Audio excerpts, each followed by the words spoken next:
रात का गहरा अंधेरा। एक छोटे से गांव में मेले की चहल पहल, ढोलकी की थाप गूंज रही है और मंच के पीछे लगे अंधेरे तंबू में एक स्त्री प्रसव पीड़ा से तड़प रही है।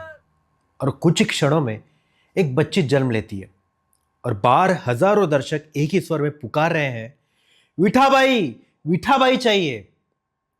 वो स्त्री अपने आंसू पोंछती है, अपनी साड़ी ठीक करती है और कुछ ही मिनटों बाद फिर उसी मंच पर खड़ी हो जाती है नृत्य करने के लिए। दोस्तों, ये किसी फिल्म की कहानी नहीं है, ये एक वास्तविक स्त्री की कहानी है जिसने अपने शरीर को, अपने पूरे जीवन को जलाकर महाराष्ट्र की मिट्टी में जन्मी एक लोक कला को अमर बना दिया। तमाशा सम्राज्ञी विठाबाई नारायणगावकर, एक ऐसा नाम जिसने महाराष्ट्र की लोक कला को दिल्ली के सिंहासन तक पहुंचा दिया। नमस्कार दोस्तों, मैं हेमंत हड़ाव आप सभी का दिल से स्वागत करता हूं आज के इस विशेष भाग में। दोस्तों, इस कहानी में आगे बढ़ने से पहले हमें एक बात समझनी होगी कि आखिर तमाशा होता क्या है। देखिए, ये लोक कला सदियों से महाराष्ट्र की मिट्टी में रची बसी हुई है। गांव गांव के मेलों और यात्राओं में रात भर चलने वाला ये कार्यक्रम गणगौड़न, लावणी और वग, इनके माध्यम से आम लोगों का मनोरंजन भी होता था और उनका प्रबोधन भी होता था। लेकिन इस कला के पीछे एक कड़वी सच्चाई भी थी कि तमाशा में काम करने वाली महिलाओं को समाज हमेशा संदेह और तिरस्कार की दृष्टि से देखता था। तालियां तो मिलती थी, लेकिन सम्मान बहुत कम था। और ऐसी ही कठिन परिस्थितियों में एक लड़की जन्म लेने वाली थी जो आगे चलकर इस पूरी लोक कला का चेहरा बनने वाली थी। सोलापुर जिले का पंढरपुर, भगवान विठ्ठल का शहर, वही शायर भाऊ बापू मांग नारायणगावकर और उनकी पत्नी शांताबाई का अपना एक तमाशा फड़ था। सन 1935 के जुलाई महीने में इसी फड़ के मुकाम के दौरान शांताबाई ने एक बेटी को जन्म दिया। भगवान विठ्ठल की कृपा से कन्या प्राप्त हुई है, ऐसा मानकर उसका नाम रखा गया विठाबाई। भोला भाला चेहरा, चमकती हुई आंखें और मधुर आवाज, मानव प्रकृति ने ही उसे उस कला के लिए बनाया हो। लेकिन उसे ये नहीं पता था कि जन्म लेते ही वो एक ऐसी दुनिया में आ गई है जहां उसका पूरा जीवन मंच पर ही बीतने वाला था, चाहे वो सुख हो या दुख। जब दूसरी लड़कियां स्कूल जाती थी तब विठाबाई की दुनिया थी यात्राओं के तंबू, ढोलकी की थाप और मंच के पीछे का अंधेरा। और सिर्फ 4-5 साल की उम्र में ही उसकी पढ़ाई हमेशा के लिए छूट गई। उसके पिता ने उसे रोका भी नहीं, क्योंकि उन्हें साफ दिखाई दे रहा था कि इस लड़की के खून में कला बसती है। अपनी बड़ी बहनों मतलब रमाबाई और केशरबाई के मार्गदर्शन में विठाबाई ने लावणी सीखना शुरू किया। कदमों की लय, आवाज की मिठास और चेहरे के भाव, उसने देखते देखते सब कुछ आत्मसात कर लिया। लेकिन इसी दौरान एक महत्वपूर्ण घटना घटी। मामा वरेरकर नामक के एक रंगकर्मी ने उसकी कला देखकर उसे और उसके एक सह कलाकार को अपने कला दल में शामिल करने का आग्रह किया। और यहीं से विठाबाई की असली रंगमंचीय यात्रा की शुरुआत हुई।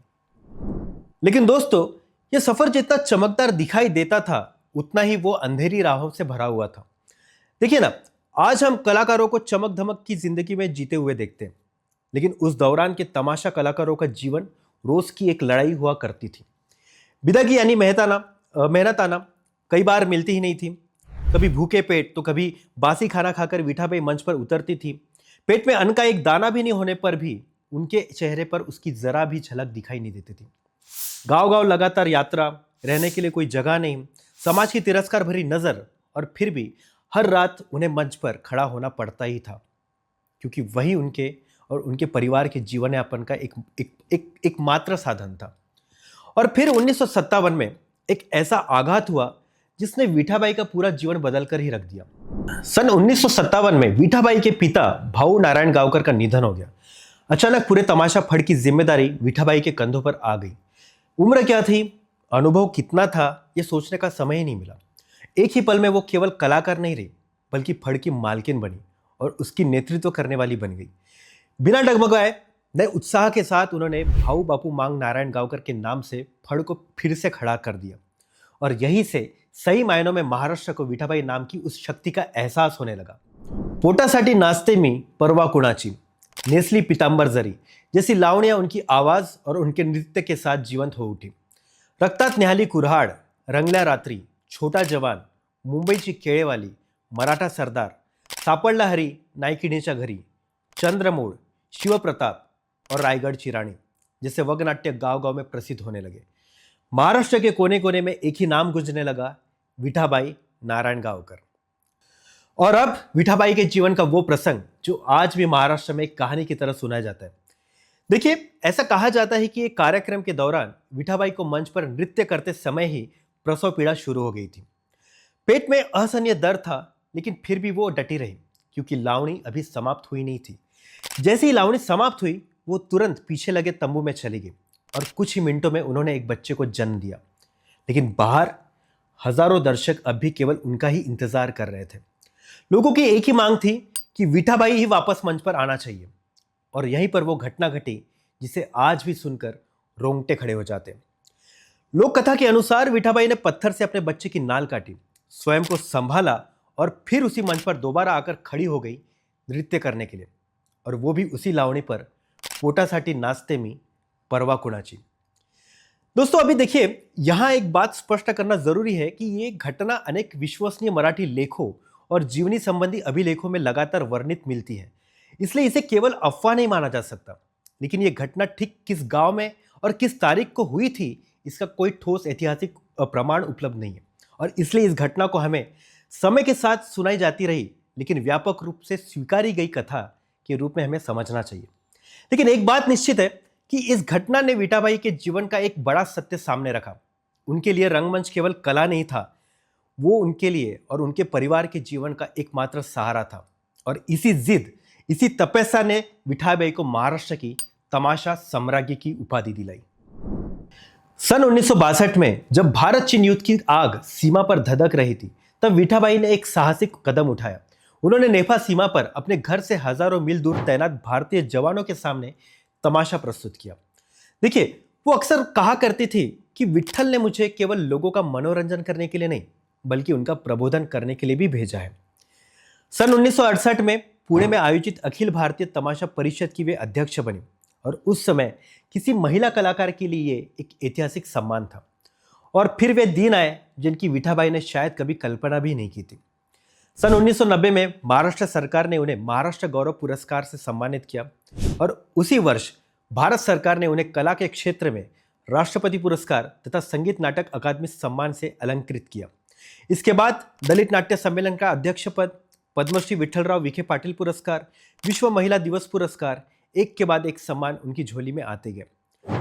जो लड़की बचपन में भूखे पेट मंच पर नृत्य करती थी, वही आज दिल्ली के सत्ता केंद्र से लेकर गांव गांव की यात्राओं तक का सम्मान का स्थान प्राप्त कर चुकी थी। लेकिन दोस्तों, जितना उनका सार्वजनिक जीवन गौरवशाली था, उतना ही उनका निजी जीवन संघर्षों और तूफानों से भरा हुआ था।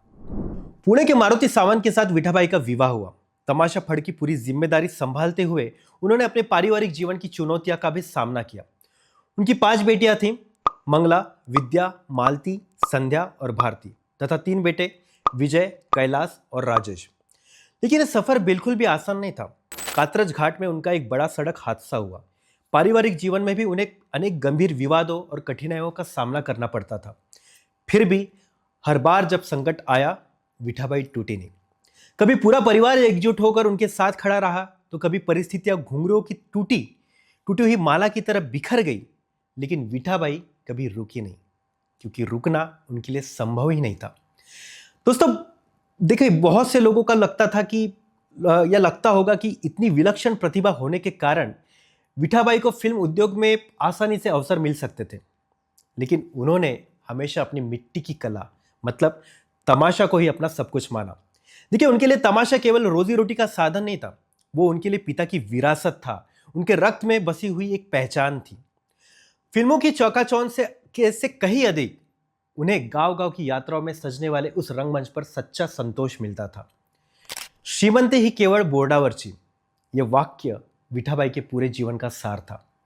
पैसा कभी उनके हाथ में टिका नहीं, लेकिन कला के प्रति उनका प्रेम कभी कम भी नहीं हुआ। समय आगे बढ़ता गया। रंगमंच पर उनका वही जोश, वही उत्साह धीरे धीरे उम्र के बोझ तले दबने लगा। फिर भी विठाबाई ने अपनी कला का साथ कभी नहीं छोड़ा। बुढ़ापे में भी वे अपनी तमाशा फड़ और अपनी कला से जुड़ी रही। और अंततः वर्ष 2002 में पुणे के एक अस्पताल में तमाशा सम्राज्ञी विठाबाई नारायणगांवकर ने अपनी अंतिम सांस ली। उस दिन महाराष्ट्र की लोक कला का एक स्वर्णिम अध्याय शांत हो गया। लेकिन उन्होंने मंच पर जो ज्योति प्रज्वलित की थी वो कभी बुझी नहीं। आज विठाबाई नारायणगावकर का नाम केवल इतिहास के पन्नों तक सीमित नहीं है।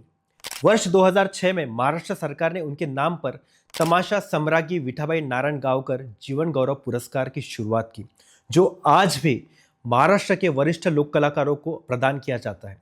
उनकी बेटी मंगलाताई आज भी बीड जिले के देवदहीफड़ में तमाशा की परंपरा आगे बढ़ा रही है और आज भी बड़ी संख्या में लोग उनका तमाशा देखने के लिए वहां पहुंचते हैं। नाटककार ओम भूतकर ने विठाबाई के जीवन पर आधारित विठा ये नामक संगीत नाटक लिखा, जिसे फिरोदिया करंडक प्रतियोगिता में प्रस्तुत किया गया और जिसने नई पीढ़ी के सामने विठाबाई की कहानी को एक बार फिर जीवंत कर दिया। दोस्तों, जब जब तमाशा जैसी लोक कला को उपेक्षा का सामना करना पड़ा, तब तब विठाबाई का नाम प्रेरणा बनकर सामने आया। एक ऐसी स्त्री जिसने इस लोक कला को सम्मान दिलाया। देखिए ना, आज हम रील्स और रियलिटी शो की दुनिया में जी रहे हैं, लेकिन एक समय ऐसा भी था जब इसी मिट्टी में एक स्त्री ने भूख सहते हुए, समाज के तिरस्कार का सामना करते हुए और अपने शरीर की असहनीय पीड़ा को सहन करते हुए एक लोक कला को जीवित रखा। विठाबाई की कहानी हमसे एक प्रश्न पूछती है कि क्या हम अपनी मिट्टी की, अपने पूर्वजों की कलाओं को सचमुच संजो कर रख रहे हैं। देखिए, तमाशा, लावणी और लोक नाट्य ये केवल मनोरंजन के साधन नहीं है, ये हमारी सांस्कृतिक पहचान का अभिन्न हिस्सा है। और यदि हम इन्हें भूल गए तो हम विठाबाई जैसे कलाकारों के त्याग को ही भूल जाएंगे। जरा कल्पना कीजिए, उस रात का मंच, मंद पड़ चुकी रोशनियां और धीरे धीरे तितर बितर होते हुई भीड़, और उस खाली पड़े रंगमंच पर एक परछाई आज भी खड़ी है, घुंघरू बांधे हुए, थकी हुई लेकिन कभी न टूटी हुई। विठाबाई नारायणगावकर, एक ऐसा नाम जिसने ये साबित कर दिखाया कि कला केवल मनोरंजन नहीं है, वो जीने का, संघर्ष करने का और जीतने का एक तरीका होता है। आज जब कभी घुंघरों की आवाज गूंजती है तो वो हमें विठाबाई की उसी असीम जिजीविषा की याद दिलाती है, जिसने पीड़ा में भी नृत्य करना कभी छोड़ा नहीं और विपत्तियों के बीच में भी अपनी कला को जीवित रखा। उनकी कहानी यही समाप्त नहीं होती, वो हर बार फिर जीवित हो उठती है जब कोई महाराष्ट्र की इस लोक कला का नाम सम्मान के साथ लेते हैं। तो दोस्तों, आज की ये जानकारी आपको कैसी लगी? पसंद आई है ना? तो अगर पसंद आई हो तो इसे लाइक करें और शेयर करना बिल्कुल मत भूलिए। और हाँ, आपको इसमें से सबसे अच्छा क्या लगा हमें कमेंट में जरूर बताइए। साथ ही हमारे चैनल को सब्सक्राइब भी कर लीजिए ताकि ऐसे और भी शानदार भाग आप देख सकें। तो मिलते हैं अगले भाग में। तब तक आप कुछ न कुछ पढ़ते रहिए, क्योंकि पढ़ोगे तो बढ़ोगे।